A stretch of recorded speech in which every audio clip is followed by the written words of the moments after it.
have discussed different types of marketing issues and marketing strategy in the context of various types of consumer goods. We have discussed about shampoos, soaps, toothpaste, detergent and many other such topics. From previous discussion, you know that these products can be classified in 3 different broad categories, namely convenience goods or staple goods, goods and services that are associated with in the Maslow's hierarchy of needs, the base levels, right. These are items that we buy quite frequently. These are low involvement items. And then we have also discussed the next level, which we call shopping goods. That means these are also consumer products. These are also products which are regularly consumed, but maybe not that frequently as we would consume rice or noodles or wheat or other such staple items. But these will be items like shampoo or toothpaste, which we will still consume regularly, but we make buying decisions maybe after longer intervals. And then there are of course the specialty goods, the luxury goods, and in that category there are some sub categories like impulse goods. That means things that we buy not so much because of need, but maybe because our desires are stoked. But in all of these categories, there is one area of concern about marketing in general, and this whole effort rolled out by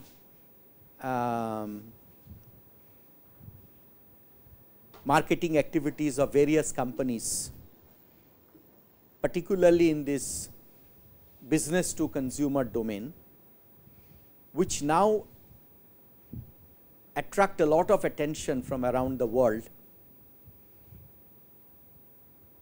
And in a way, this attention is sort of negative attention, because it looks at disservices or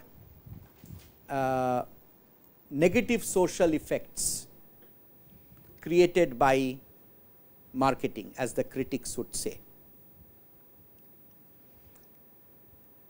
It is a matter of serious concern that today, as you would see in the current promotion of going on for the Q store, which is a new retail marketing format launched by the Sahara Group, that the whole theme is based on the adulteration and various kinds of toxic elements that we consume through the items which we categorized in our discussion as the staple goods or the convenience goods. So, all the food stuff which we consume regularly are now subject to various kinds of toxic chemical ingress, be it pesticide, be it various kinds of preservative, and be it just plain simple adulteration. And it has gone to the extent that a recent study done across hospitals in certain countries, number of countries actually, found that the mother's milk being offered to newborn babies had more than 15 toxic elements, which means that the expectant mothers are subject to these chemical abuses without their knowing. It is coming through food stuff, it is coming through various kinds of cosmetics, it is coming through various kinds of food supplement products, vegetables. So, there are various ways. The world today is as such quite polluted due to the overall industrial activity, but this ingress is as per the critics' opinion are caused by marketing activities. Today therefore, a whole new area of marketing has evolved, attracting lot of attention, which is called macro marketing. So, just as in economics we have microeconomics and macroeconomics. The microeconomics deals with what? Marginal utility concepts. These are individuals and individual firms. So, exactly. So, just like microeconomics, therefore, micro marketing, which is what most marketing books are about, relate to individuals and individual firms. So, the focus in marketing has been the stakeholders. Initially, it was only shareholders. So, people said that the marketing officer, the chief marketing officer or the marketing department, their job is to maximize, like all other departments, is to maximize the shareholders' return. We have left that concept behind quite some time back. We know that we have to now look at not only shareholders and maximizing their return, because if we go by that logic, maximizing shareholders' return, then you can condone, you can actually sort of support many activities, because if you actually give less material, if you give inferior material, then as we have seen from previous discussion, if our margin is the price that we can get minus the cost that we incur, and in that cost if we compromise by inferior material, then our margin will improve.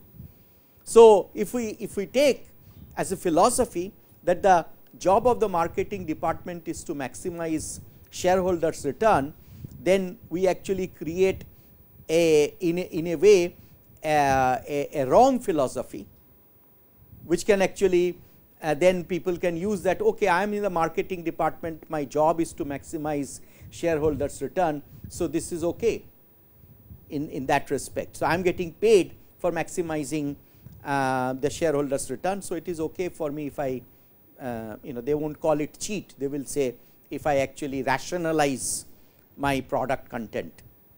If I, and in that process lot of, if you say okay, my job is to maximize stockholders shareholders return, so I would like my fruits not to perish, because if the food, if it before reaching the shelf in the store, if the apples rot, then that is a loss, and that is not what we can allow as a marketing department. So, we will say it is okay to use chemical preservatives. Okay. But when we look at the broader social picture, when we look at in terms of the human civilization, the future of not only our own future, but the future generations, then we can immediately see that that logic is a false logic. So, we had already expanded maybe 10, 15, 20 years back that shareholders return, maximizing shareholders return is a false logic, and so we created this broader concept of stakeholders.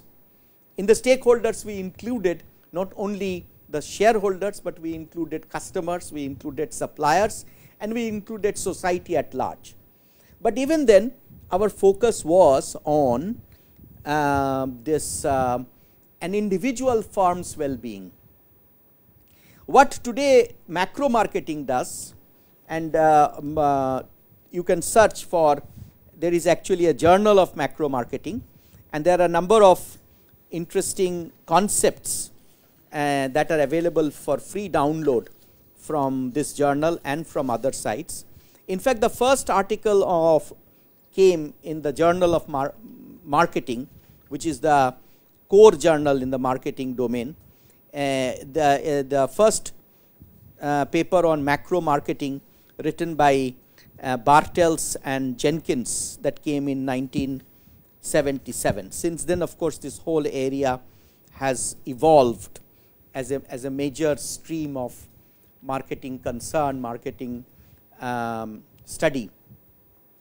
And the fundamental issue in macro marketing is therefore that as opposed to the well-being of the firm, macro marketing says that marketing must look at the well-being of the society, well-being of the country. So, social values, goals, programs, as well as the regulatory environment, the country's objectives, the earth as an objective, are all included in the macro marketing.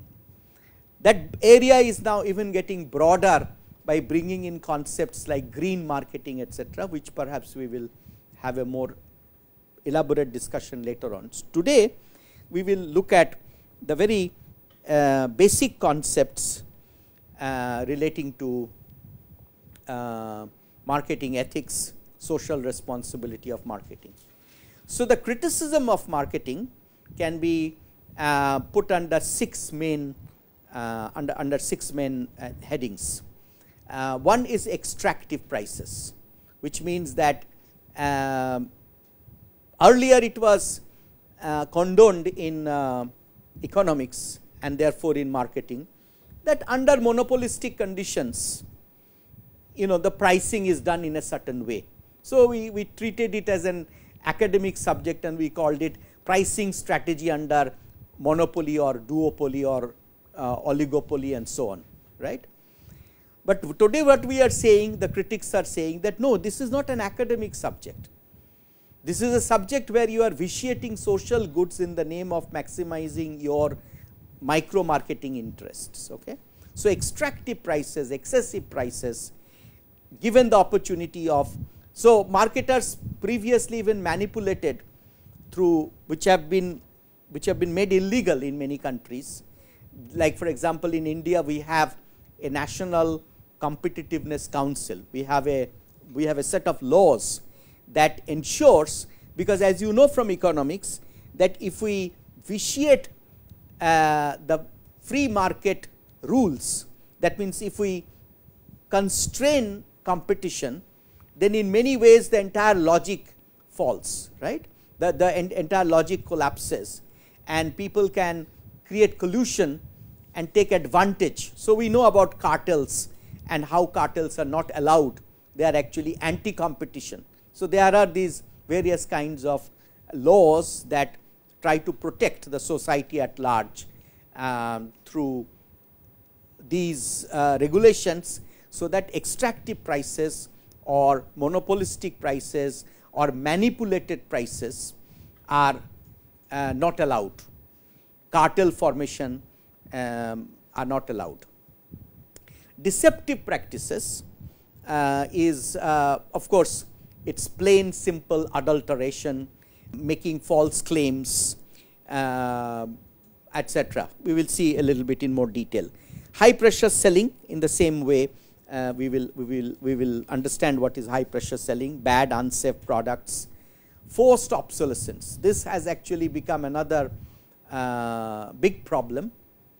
We have seen in the past that how the product life cycle continuously, particularly in high technology, is getting compressed. So, products become obsolete very fast. But this particular concept is in a way used with negative impact on the society by manufacturers, because as your supernormal profit happens only in this domain, when the product is fast rising, there are many customers who are coming to the marketplace. So, manufacturers often, even if it is not necessary, they would actually obsolete the product, so that a new cycle can start. So, this is their way of creating. We have discussed earlier that this S curve, which represents the product life cycle curve, you can create an E curve. Earlier the concept was that you create an E curve when the product is reaching saturation or product is matured. So, if the 486 is already reached its limit, then you introduce 586. But today the situation is that many companies will introduce, particularly many software companies, many ICT companies, information communication technology companies, have been blamed that they deliberately force an obsolescence, so that the customers are again forced to buy a new set of products, while they might not have even utilized 35% of the previous product's potential. So, many people will argue that there was no need to have the next version of the Office package or next version of it. Is in fact against this, in protest against this policy of forced obsolescence, many particularly in the software domain, many free software people are developing as a form of protest. This entire development of open source is driven by reaction of people against this forced obsolescence that was being practiced by some of the major software companies, hardware companies, as well as many communication technology companies. Okay. And taking advantage of the poor customer, people who are at the in a disadvantaged, the bottom of the pyramid customers, the rural customers, that has also been practiced for a long time, which is also now an area of criticism for marketing. So, deceptive pricing, to elaborate on that, as we were discussing, these are false advertising. Sometimes people will say 40% sale, and the prices will be actually manipulated. So, you inflate the prices first and say we are offering 40% discount. So, there are stores you will find there all the time they have sale going on, the sale is very prominently displayed. So, it has become meaningless. So, in a way you are actually making a false claim that you are offering a genuine reduction. So, it is not a genuine reduction, it is you are just first inflating the price and then offering a discount. Many times in promotion, so as you see across all the different marketing mix elements, price, promotion, packaging, the product definition, in all of these aspects we can have, we see non-ethical practices. So, deceptive promotion is with respect to the product's feature or performance, or sometimes you create rigged contests and so on and so forth. In fact, one of the major areas that can be seen here is this whole thing that we were discussing in a previous discussion, this fairness cream, right. These are real culprits of as we are discussing, maybe this product is at all not necessary. Most of the claims made by these products are deodorants, right. So, deodorants are not sold, particularly in India today, that they actually take care of perspiration or body odor, but they are actually being promoted as something that actually gives you extra male attraction power or extra female attraction power, and we are just making all kinds of deceptive images are being projected. So, we are actually manipulating the affective factors and trying to influence the cognitive behavior of the customer with respect to the product by these things. Lot of times claims are made by OTC medicines, over the counter medicines. That means medicines which customers buy almost like a consumer product, doctor's prescription is not necessary. Unfortunately, in India you can buy any medicine without prescription.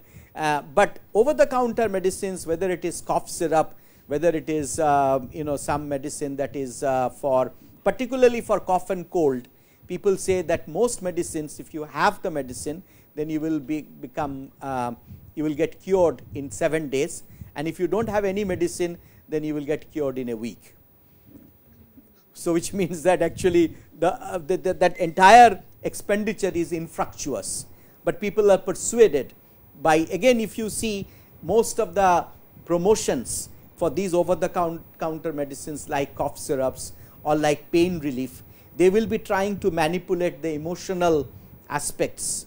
They will be trying to influence your affective factors that influence your buying behavior, because so they will talk about mother's touch when talking about a cold balm.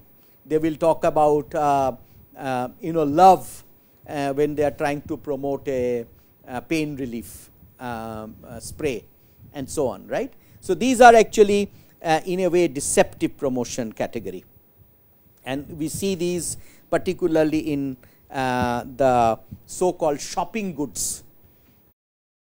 This influence is very bad. Deceptive packaging, this is of course outright cheating, because you can actually not mention, but you can see even very well reputed companies today, they can actually, it is happening right now in biscuits or some of those food items, that they retain the price. If the earlier price was 16 rupees for a biscuit packet, they will now suddenly show you that there is a discount, there is 14 rupees. But what is not promoted, what is not clarified, what is not declared is that actually the weight is become less. There are 4 less biscuits in each packet, right. So in a way actually the price has increased per unit, but you are actually projecting it as just by packaging technique. Many times you will find that you open the package and you find that the package looks this big, but actually the material content is perhaps in 75% of that packaging. So it looks big, but it is actually just air inside. So exaggerating package contents through design manipulation or misleading labeling, etc. So these are of course the other aspect. Then comes high pressure selling. Okay. So salespersons are trained, I would say, instead of say all this, we can say the salesperson are trained to use psychological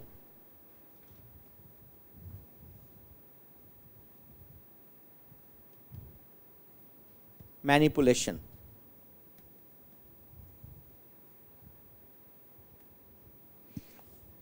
So you will see, observe this in particularly in where do you think this happens most? Which category of items? Where salespeople, Life insurance. no, we discussed 3 types of goods and services, right? So it happens in shopping, and it also happens a lot in the specialty, because it is in the specialty goods area. If I am buying a shirt, right, I might actually, if it is an expensive shirt, not a shirt at our shopping center or not a t-shirt, so there actually it becomes a low involvement, because you just go in and say, okay, I want a blue t-shirt, and so as long as the price is 250 rupees, we don't care. We don't even see what is the brand most often, right? But if you are going to buy a 1000 rupee shirt for your placement season, then you will be thinking about which color, which style, which brand, and so on and so forth.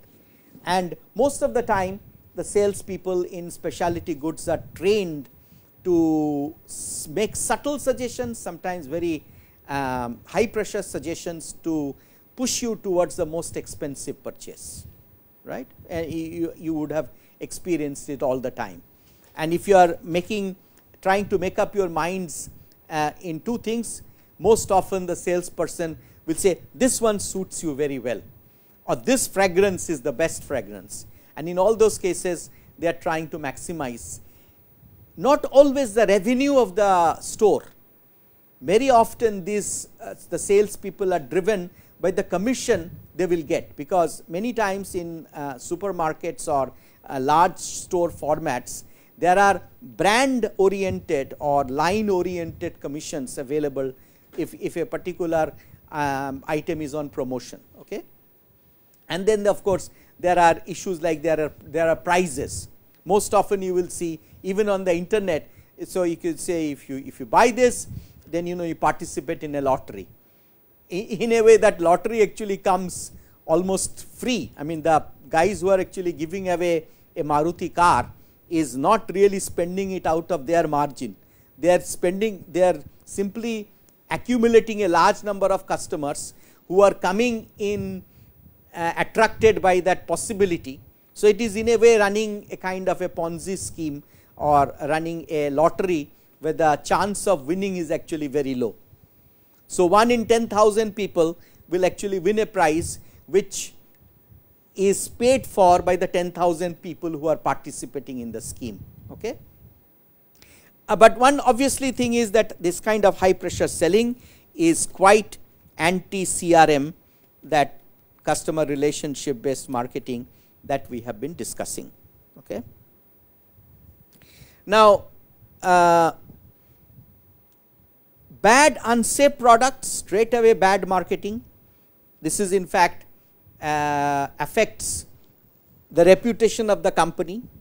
It definitely affects the long term market potential of the company, but even then in India or in such large emerging markets, this is a marketing practice, a deplorable marketing practice, because companies feel that you can fool some people for some time, and since there are so many people, so you can always actually make false claims, sell bad products, make some money, and then you can close down the business and you can come up in a new avatar, in a new incarnation, and you can so products that are not made well, even today actually our laws are not good enough that where we can actually hold a manufacturer, hold a marketer responsible for indifference, for poor user interface,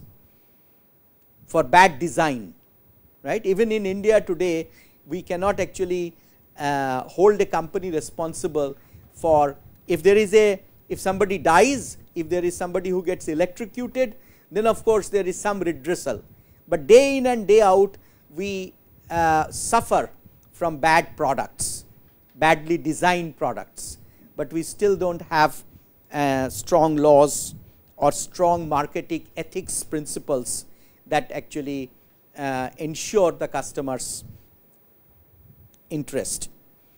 And of course, disadvantaged consumers, the consumers from the bottom strata of the society, and they often actually create this is not so important, and so the poor are forced to shop in many ways. It has been studied, number of studies are available again on the internet with respect to the bottom of the pyramid that we have been discussing. If you see, there are very interesting articles to show that actually poor people pay more for the goods and services. The simple example is the shampoo that we have been discussing. You have already collected the samples, right. So if you see the sachets and the price, if you extrapolate that price, the 2 rupees for the sachet, see how many milliliters are in there, and now you calculate that what is the price of 1 liter using that, and then you see the regular bottle that you can buy in the same for the same brand, and you will see how the prices play out. And many times you will see for products when we buy small quantities, right, which is forced upon these rural customers or customers at the lower economic strata, in a way we are extracting higher margins from them, which is again bad ethics, right. So it just might be that the production of the smaller packages, making the sachets, maybe that's more expensive. Well, of course, that is the logic normally used, that obviously the packaging cost is higher if there are multiple packages, right. The cost of producing a half-liter package may be incrementally very low compared to making a 50 milliliter package. But if one analyzes all these costs, one will see that the temptation to make a higher margin is often very high. It is not always true, but sometimes it is true. And you will, I would like you to discover that where it is more true, and you will find that actually higher is the promotion of a product, higher are the affective cues given for the influencing the buyer behavior, higher will be the propensity of the marketer to do this kind of manipulation. There is a report which I will circulate to you, is that which shows that there is a latest study on what rural consumers are interested to buy and what they have been buying in this first half of 2012. So, this is a study based on some hundreds of villages from January 2012 to June 2012, and it shows that today more than before the consumer buying in rural markets are influenced by the television promotion, and they are today wanting to buy the products which they see urban consumers consuming. So, in villages today in India, there is a high demand for cheese, which some critics are criticizing, that cheese is a format that has been created because in urban markets you are far away from the milk production. So, cheese is a way to transport that particular food format over a longer distance to give it a longer shelf life, and people are arguing that there is no need. You can, we have always had cottage cheese, which is the other name of paneer, and therefore, and that can be actually made in many different ways. They are made in many different ways across India, and therefore, to persuade them to buy this processed cheese in various kinds of packaging, people feel that that whole expenditure is an infructuous expenditure, which is people are forced to incur that expenditure because of the psychological manipulation and the bad marketing practices. Okay. So, you should try to see that which are these products where if you see some of these papers that have been published about the bottom of the pyramid market, in fact, even the people are criticizing the first name, which is fortune at the bottom of the pyramid. So, they are saying extracting a fortune from very, very poor people in itself is a wrong philosophy, or some, of course, the book itself did not want to talk about that. The original book written by C.K. Prahlad was more about attracting multinational companies to this market so that they bring products for that market. It was not actually meant that here is a whole market segment that you can manipulate and extract supernormal profits. So, this creating of false wants that I was discussing about, that cheese where cheese is may not be necessary, or producing too few social goods, that means things which are socially relevant or common practice. That means there are many products. This is a category which we have not discussed, and I would like you to note this and find out. We have discussed about convenience goods, we have discussed about shopping goods, we have discussed about specialty goods. I would like you to find out what are social goods. Okay. And cultural pollution, of course, people criticize continuously this huge promotion and ingress of various kinds of fast foods, and there is a worldwide backlash That is why even top soft drinks companies like Coca-Cola or Pepsi, they are all now trying to come up with alternatives, and they feel that their long-term future will not be in the kind of products for which they have become famous. So, this is being looked at as a form of not only cultural pollution, but the cultural pollution causing chemical pollution, causing health deterioration, and so on and so forth. You know how many people say that some of these soft drinks are also very effective to clean your toilet, and therefore, you know, it shows that what they have actually demonstrated, that instead of using a regular toilet cleaner, you can use many of these popular soft drinks and create the same cleaning effect. So, therefore, the question is, or some people demonstrate that you take these soft drinks and put some stuff like even a nail in it, and you see how quickly it kind of, so they say that if you put it now inside yourself, you are causing that kind of ill effect on your health, on your guts, on your intestine and your system. Okay? And so, in retaliation, therefore, marketing management today, marketing strategy today, earlier marketing strategies saw this as an impediment, as a challenge. Today, this has become part of the marketing strategy. That means, instead of fighting against citizen action or consumerism or this various kinds of public action, you actually embrace it. So, consumerism, which is actually now quite famous, like this Jago Grahak, Jago campaign, the consumer forum campaign. So, consumerism is an organized movement that has now taken shape across the world, where citizen and government, the regulators, agencies, they come together to improve the rights and powers of buyers in relation to sellers. So, that all these manipulative practices, all these deceptive practices that we were discussing can be guarded against, the consumer can be protected against these kinds of malpractices. And as I was saying that earlier marketing strategy looked at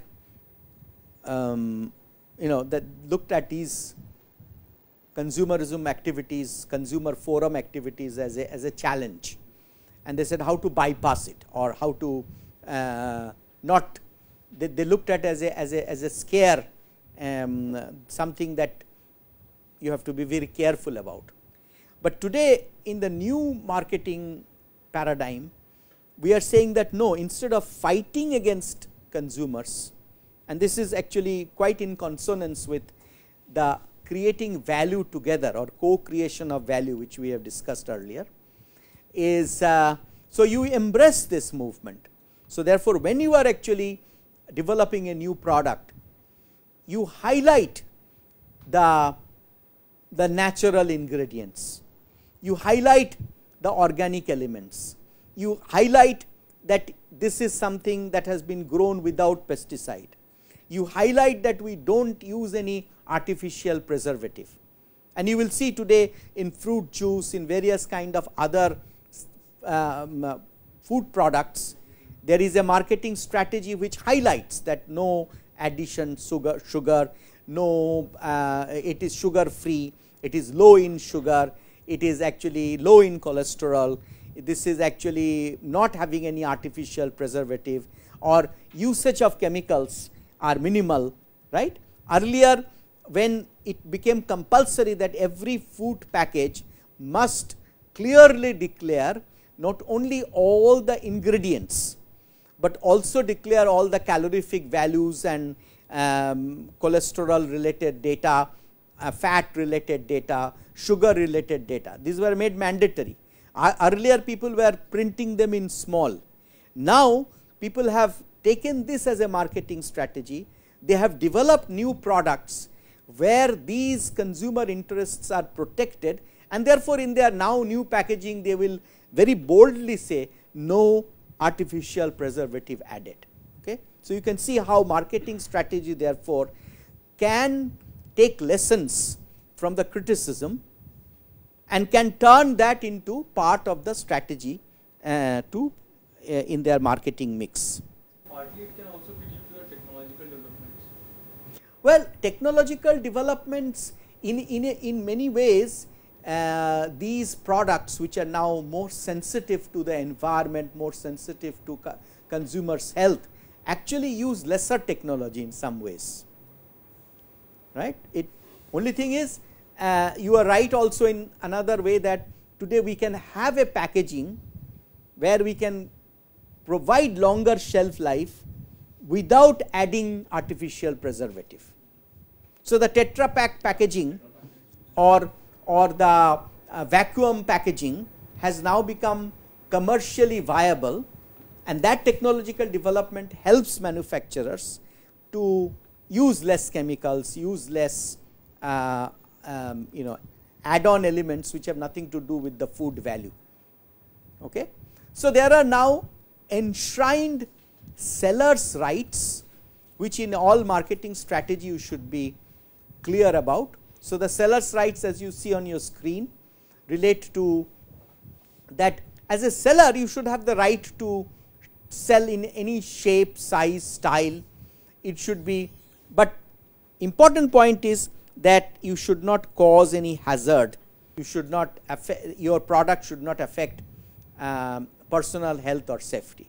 So, that is why today 10 years back every product, food product, used various kinds of preservative, because at that time it was considered as your right to try to maximize your shelf life, because that is a way of maximizing your shareholders' wealth, right, because you are maximizing your revenue, you are able to sell a particular manufactured product for a longer time. But today we do not accept that logic, and therefore we say that you do have the right to sell anything, but you do not have the right to adversely affect the consumer's health. Okay. And also whenever it is there, it is proper warning and control. But in many products the warning and control has not worked. Example, cigarettes, right.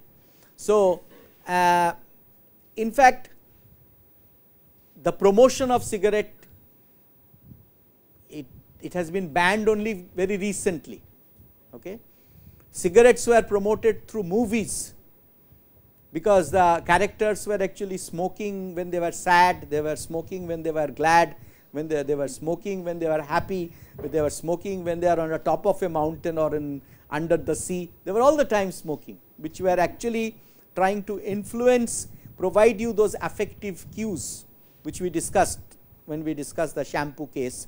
They were actually trying to manipulate your emotional cues, so that it actually influences, then you are that it is okay to smoke if I am sad, or it is okay to drink when I am glad. So, all of these manipulations are now almost prohibited, right.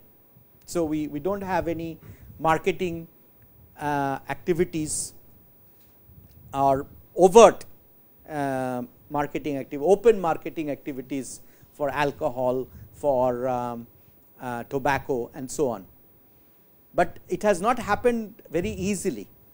It has happened after long years of fight by very strong consumer groups across the world. Okay. And today it has taken many years, only very recently, only a year back or 2 years back, promoting cigarettes through movies in a very subtle fashion, what was earlier in marketing called product placement. So, if actually a hero is drinking a particular type of soft drink, it is sending out a very strong message, or a particular brand of cigarette. So, today all those have been, but even then, now we see the reverse. Now on the packets, on the containers, it is mentioned that it is injurious, right. But even then it has not worked very well. So, in the case of alcohol, using soda to promote a particular alcohol brand is happening. So, these are all called surrogate advertising.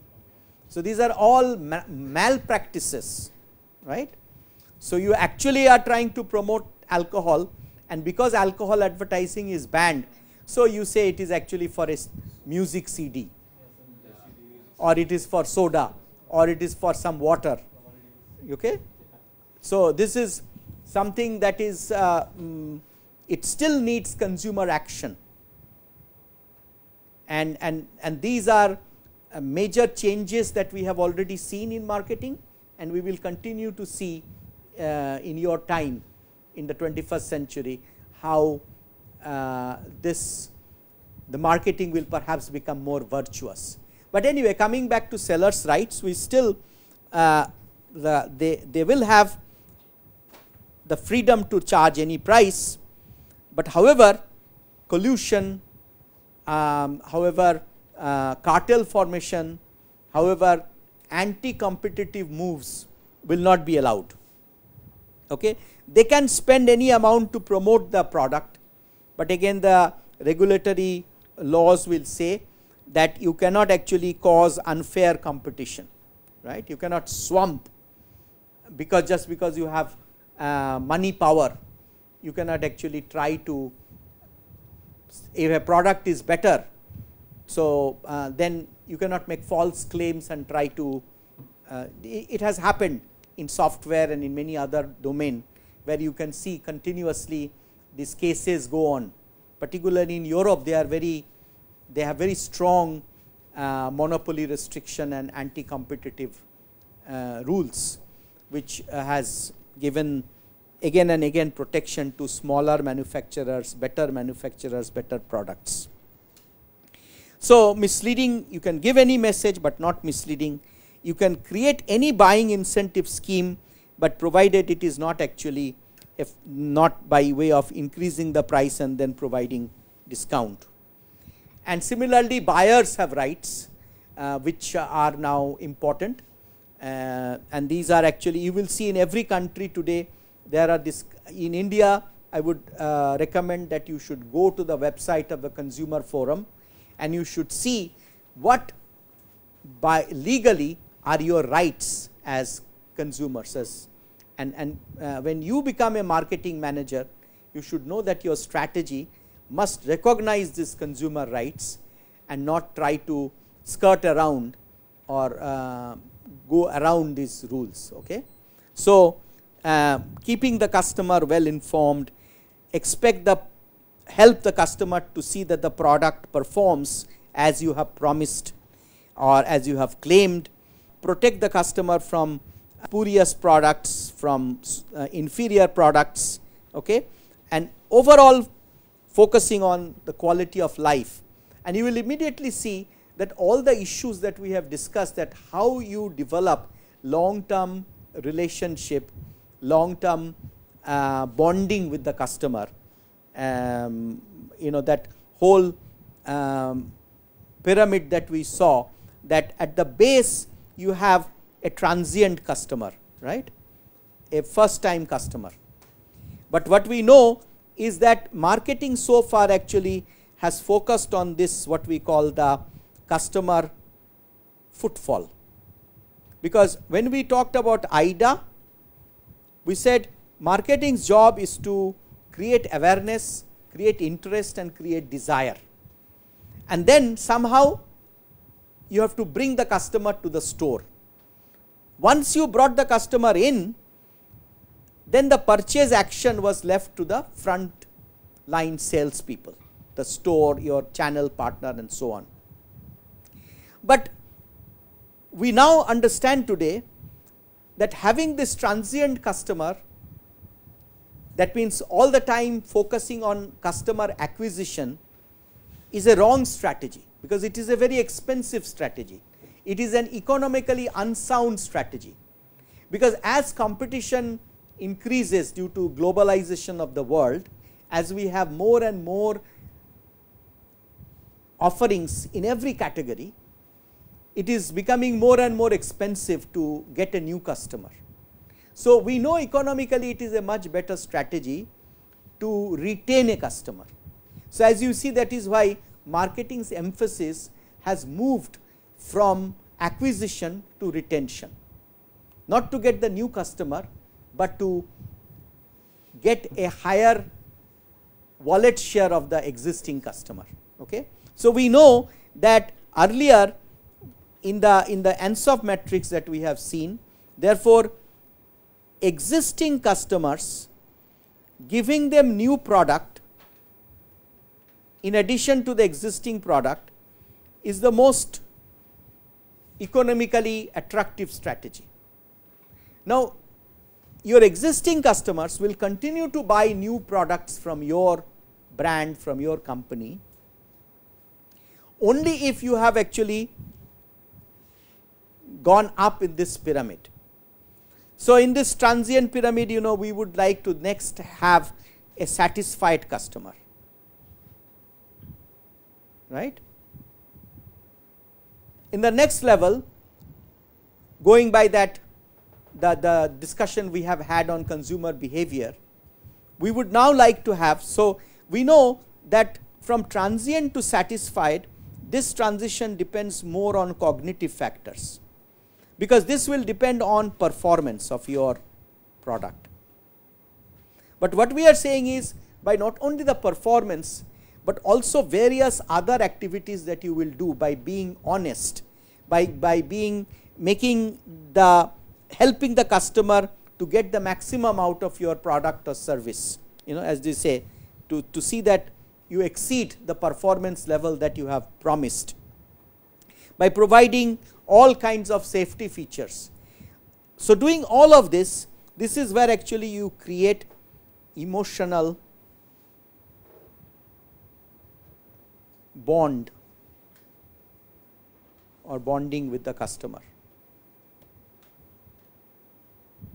It is only if you have been able to do this, and this is only possible if your strategy actually is based on ethics, if it is based on those just the opposite of what has caused all the criticisms on marketing that we saw. It is only then we will have, this is the aim of every marketer today, is what we call customer advocacy. That means the customer become part of your marketing team, and understand that this transition, this progress is possible only if your strategy is very focused on buyers' rights, is very focused on macro marketing, the long term issues in marketing rather than short term profit objectives. So, we are looking at profit, therefore, not a transactional profit. This is another very important concept that you have to look at, that it is not the transactional profit, one time profit, but it is actually a long range value that you can have from a customer. So, that is why there is a new terminology, again I would request you to search for it. This is called the lifetime value of a customer, and the lifetime value comes from repeat buys, and repeat buys are only feasible if you have, your strategy is based on strong focus on buyers' rights. And so, this environmentalism or sustainable marketing is a concept with which we would like to end today's session, that it is not only environmental protection, but an entire focus on enhancing customers' quality of life, that your products, your services improve customers' quality of life, decreases customer hassle, improves customers' well-being, right. So, you do not use preservative, because instead of focusing on, by using preservative you can maybe make a little bit more transactional profit. But if you do not do that and enhance customers' well-being, then actually you will have an opportunity to get a higher lifetime value from that customer, because once the customer understands what you are trying to do, because of your strategy, because you will focus on the quality that you are offering in your product that relates to the quality of life of the customer, then you will be able to create what is now a concept that we will perhaps discuss a little bit more through some cases, this concept of sustainable marketing. So, that means this is the marketing that can be sustained through relationship building, through making the customer a partner in your marketing effort, because the customer will be paying tribute to your contribution towards his or her quality of life.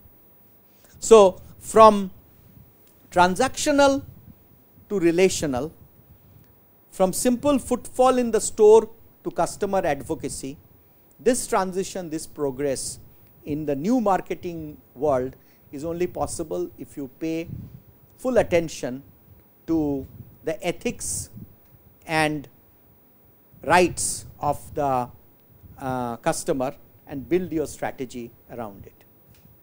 Thank you.